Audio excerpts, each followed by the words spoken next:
ৰিণিকি ৰিণিকি ৰাঙলী বেলিটি জিলিকে মাজুলীতে জেঠৰে জুৰুলা শাওনে খহুৱা বুকুতে বন্দীত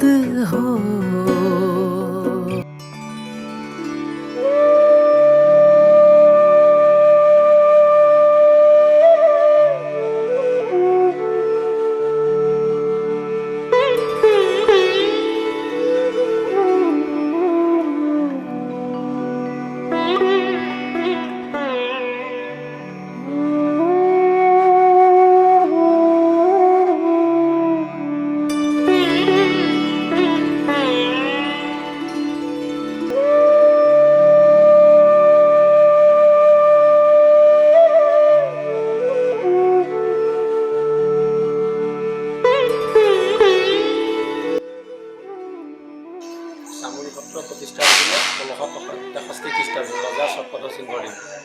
আৰু আমাৰ এই চামগুৰি সত্ৰৰ মূল বৈশিষ্ট্য হৈছে জগতগুৰু শ্ৰীমন্ত শংকৰদেৱৰ মুখাশিল্প।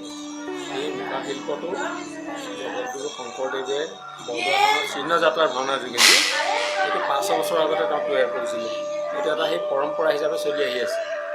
আহি ২০০৩ চনত তোমাৰ যেনে আমাৰ পিতৃ এয়া শান্তিনাথ একাডেমী বঁটা লাভ কৰিছিলে। প্ৰশান্তদেৱ গোস্বামী গোটেই সত্ৰৰ সত্ৰাধিকাৰ আছিলে। তেখেতৰ বিৰুদ্ধে মুখাশিল্পতে ৰাষ্ট্ৰীয় পৰ্যায়ত স্বীকৃতি পাইছিলে। আৰু আমাৰ এই মুখাশিল্পটো প্ৰথমতে বনোৱা পদ্ধতি প্ৰথমতে বাঁহৰ কাঠিয়ে কৰোঁ, তাৰপিছত কুমাৰ মাটিয়ে কাপোৰ মাৰোঁ, গৰু গোবৰে চেহেৰা বনাওঁ, আকৌ কুমাৰ মাটিয়ে কাপোৰ মাৰোঁ, তাৰ পাছতহে ৰং। তাৰমানে এটা প্ৰচেছত আহি থাকে।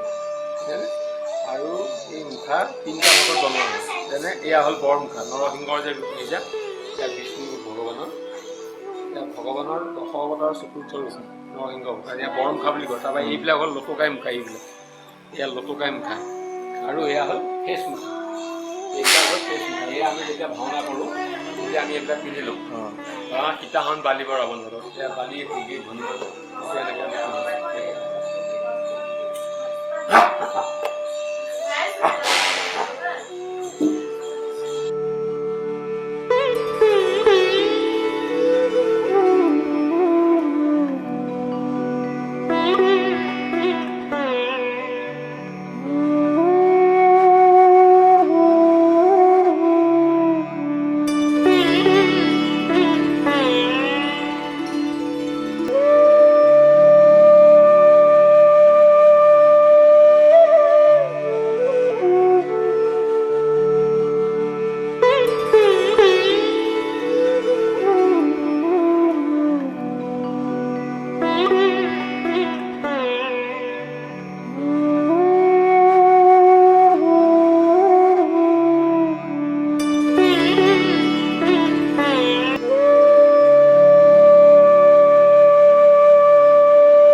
মাছ পাইছেনে?